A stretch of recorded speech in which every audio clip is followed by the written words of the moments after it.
Files ఆపుతున్నారు. Senior citizens అని చూడకుండా, పేద రైతులను చూడకుండా, ఎంఆర్ఓ క్లియర్ చేస్తే డిజిటల్ సిగ్నేచర్తోని, ఆర్డీఓ క్లియర్ చేస్తే డిజిటల్ సిగ్నేచర్తోని, కలెక్టర్ క్లియర్ చేసి ప్రొసీడింగ్స్ ఇస్తే డిజిటల్ సిగ్నేచర్తోని, after that it comes to సీసీఎల్ఏలో కనీసం అంటే 1 సంవత్సరం పాటు ఫైల్స్ వెయిటింగ్ ఉన్నాయి.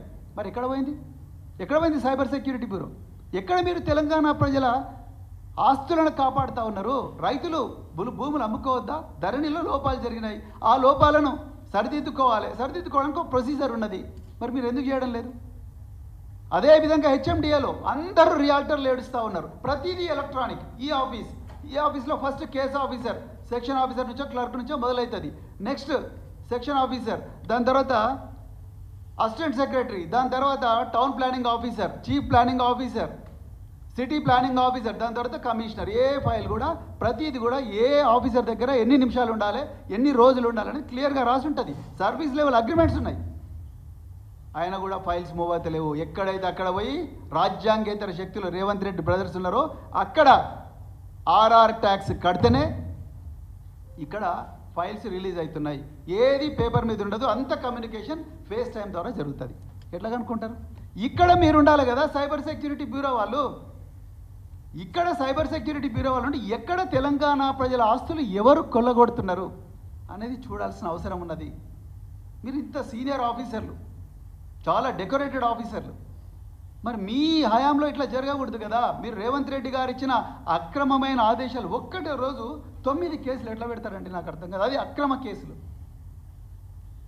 ఇక రేవతి అనే ఒక మహిళా జర్నలిస్ట్ మీద, అదైతే ఘోరం. ఒక రేవతి అనే మహిళా జర్నలిస్ట్ మీద, దిలీప్ కొనతవ్ అనే ఇంకొక యాక్టివిస్ట్ మీద సెక్షన్ 111 బిఎన్ఎస్ కింద పెట్టిండ్రు. అసలు పోలీస్ ఆఫీసర్లు చూస్తున్నారా? చట్టం చదువుతున్నారా మీరు? 111 భారత న్యాయ సంహిత సెక్షన్ దేని గురించి మాట్లాడుతుంది? ఆర్గనైజ్డ్ క్రైమ్ గురించి మాట్లాడుతుంది. వ్యవస్థీకృత నేరాల గురించి మాట్లాడుతున్నది. ఆర్గనైజ్డ్ క్రైమ్ అంటే ఏంటి?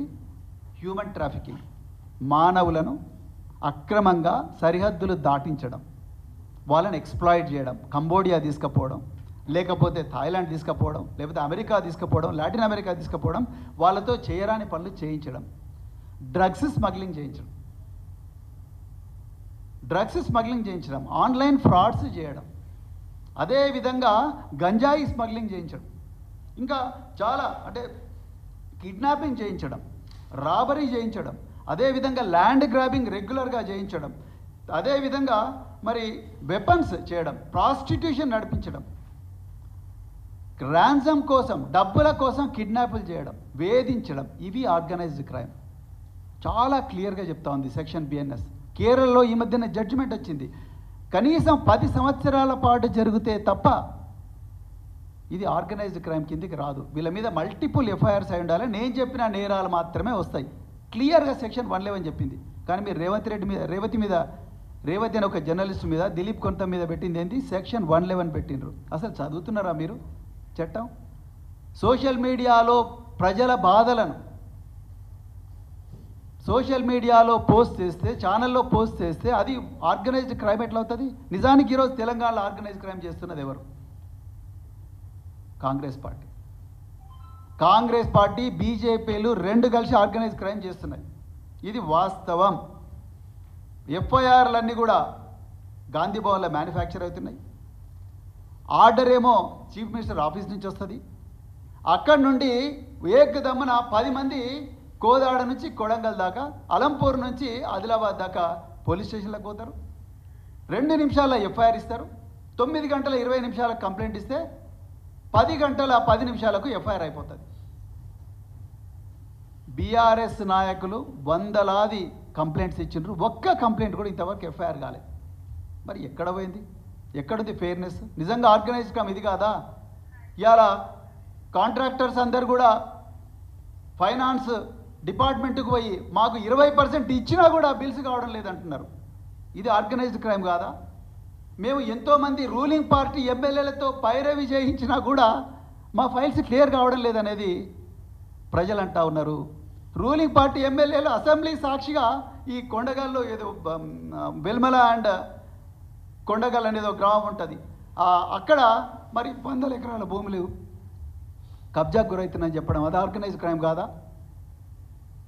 ఇది కదా ఆర్గనైజ్డ్ క్రైమ్. మీరు ఇక్కడ ఉండాలి. ఈ సెక్షన్ 111 పెట్టాల్సింది మీ రూలింగ్ పార్టీ మినిస్టర్ల మీద, వాళ్ళ మీద కదా పెట్టాల్సింది. మీరు ఈ జర్నలిస్టుల మీద ఎట్లా పెడతారు? నక్కరేకల్లు లీకేజ్ కేసులో ఒకటే కేసులో 3 ఎఫ్ఐఆర్లు కేటీఆర్ గారి మీద, మన్నె క్రిషాంక్ మీద, దిలీప్ కొంత మీద ఎట్లయితాయి? నిజానికి దానిలో ప్రధాన నిందితుడు ఎవరు? రేవంత్ రెడ్డి. ఎందుకంటే ఆయన education minister. Under his eyes, under his knows this crime has happened.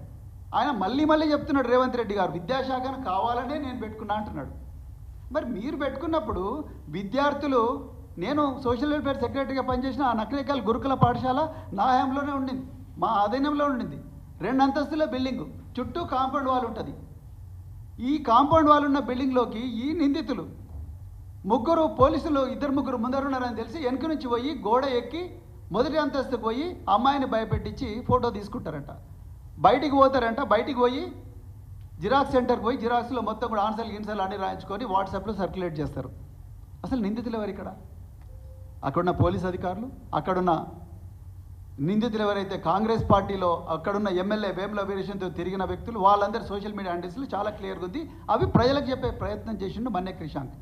ఆయన నేరస్తుడు ఎట్లయితాడండి? నేరస్తుడు కావాల్సింది అక్కడున్న డిఓ, ఎంఈఓ, ఆ ఎగ్జామినేషన్ సూపరింటెండెంట్, అక్కడున్న బందోబస్తులున్న పోలీస్ ఆఫీసర్ కదా.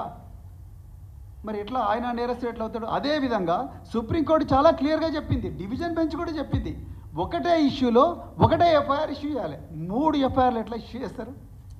3 ఎఫ్ఐఆర్లు అంటే మీకు ఏం చేయాలనో తోస్తలేదు. బీఆర్ఎస్ పార్టీ మీ తప్పులను ప్రతిరోజు కూడా ప్రజల పక్షాన నిలబడి ఎండగడతా ఉన్నది. మీరు చేసే దారుణాలను, దుర్మార్గాలను ప్రజల ముందు పెడతా ఉన్నది. మీరు అవన్నీ కప్పిపుచ్చుకోవడానికి కోసం డిసెప్షన్, డైవర్షన్, పక్కదో పట్టించడం, అక్రమ కేసులు పెట్టడం, వీళ్ళందరూ ఇళ్లలకు పోయి అక్కడ చేయడం. నేను మళ్ళీ రిపీట్ చేస్తున్న, చేతులు జోడించి తెలంగాణ పోలీస్ అధికారులకు, తెలంగాణలో ఉండే అందరూ సీనియర్ ఆఫీసర్లకు, అన్ని డిపార్ట్మెంట్ సీనియర్ ఆఫీసర్లకు చెప్తా ఉన్నా, దయచేసి ఈ అక్రమ ఆదేశాలు పాటించకండి. మీరు రాజ్యాంగబద్ధంగా నడుచుకోండి. మళ్ళీ చెప్తున్నాం, మీరు ఎవరైతే పారదర్శకంగా మీ వృత్తి చేస్తారో, ప్రజల ప్రయోజనాలే పరమావధిగా, వాళ్ళ ప్రయోజనాలు గుండెలో పెట్టుకొని మీరు పని చేస్తారో, మిమ్మల్ని అందరినీ కూడా రాబోయే బీఆర్ఎస్ ప్రభుత్వం మళ్ళీ గుర్తిస్తుంది. మీరు మాకు సాయం చేయమని మేము అంటలేము, దయచేసి we're not going to ask that. We're the last persons, we're the last party to ask you to do us a favor. No, we don't want any favor. The greatest favor that you can do as officers is to maintain transparency, maintain fairness, be impartial. పారదర్శకంగా, నిష్పక్షపాతంగా ప్రజల ప్రయోజనాలు పరమావధిగా పెట్టుకొని పనిచేయండి. ఈ ప్రభుత్వం మిమ్మల్ని సస్పెండ్ చేయొచ్చు, ఈ ప్రభుత్వం మీ మీద అక్రమంగా ఛార్జ్ మెమోలు ఇవ్వచ్చు, ఈ ప్రభుత్వం మిమ్మల్ని జైలుకు పంపించవచ్చు కాక, కానీ జైలు కంటే గుర్తుకొచ్చింది ఆ గొర్రెల స్కామ్లో ఆ హెచ్ఓడి, ఆయనకు నెక్స్ట్ డే ప్రమోషన్ వస్తుంది. పాపం గిరిజనుడు ఆయన, కొడంగల్ నియోజకవర్గం, రేవంత్ రెడ్డి నియోజకవర్గమే. ఏ ఉట్టి పుణ్యానికి జైల్లో 52 రోజులు వేసిండ్రు. 52 రోజులు వేసిన ఆయన ఇంట్లో ఒక్క పైసా దొరకలేదు. పోలీసులు కనీసం ఆయన ఇంటికి కూడా పోలేదు. 52 రోజులు జైల్లో పెట్టిండ్రు. ఎందుకు అంటే వాళ్ళకి మాట్లాడేటోడు ఎవరు లేడు, ఏమి ఒక్క పైసా కూడా రికవర్ కాలేదు. అలాంటి పరిస్థితి ఉన్నది. అందుకొరకు మీరెవ్వరు కూడా ఆఫీసర్లు, దయచేసి మీరెవ్వరు కూడా ఎవరికి భయపడాల్సిన అవసరం లేదు. మీరు బాగా పనిచేయండి, పారదర్శకంగా పనిచేయండి. మీరు ఎవరు తప్పు చేస్తే వాళ్ళ మీద కేసు, మేము తప్పు చేస్తే మా మీద కేసులు పెట్టండి. కానీ కాంగ్రెస్ వాళ్ళు తప్పులు చేస్తే కళ్ళు మూసుకొని వాళ్ళను మీరు గుండెలో పెట్టుకొని కాపాడుకుంటే మాత్రం ప్రజలు చూస్తూ ఊరుకోరు. బీజేపీ వాళ్ళు తప్పులు చేస్తే వాళ్ళను కూడా మీరు కేసులు పెట్టాలి. అప్పుడే ఫెయిర్నెస్ అనేది ఉంటుంది, అప్పుడే జనాలు నమ్ముతారు. అప్పుడు రాబోయే బీఆర్ఎస్ ప్రభుత్వం మీకు యాక్సిలరేటెడ్ ప్రమోషన్లు ఇచ్చే ప్రయత్నం కూడా చేస్తుంది. మిమ్మల్ని అందరికీ కేసీఆర్ గారి మెడల్స్ ఇస్తాం మీరు మంచిగా పనిచేస్తారు, పారదర్శకంగా పనిచేయండి. తెలంగాణ మెడల్స్ ఇస్తాం. మా అందరికీ అప్పుడు 2017లో చాలామంది ఆఫీసర్లకు తెలంగాణ ఎక్సలెన్స్ అవార్డ్స్ ఇచ్చిండ్రు. ఇంత గొప్ప గౌరవం దక్కుతుంది మీరు పారదర్శకంగా పనిచేస్తారు.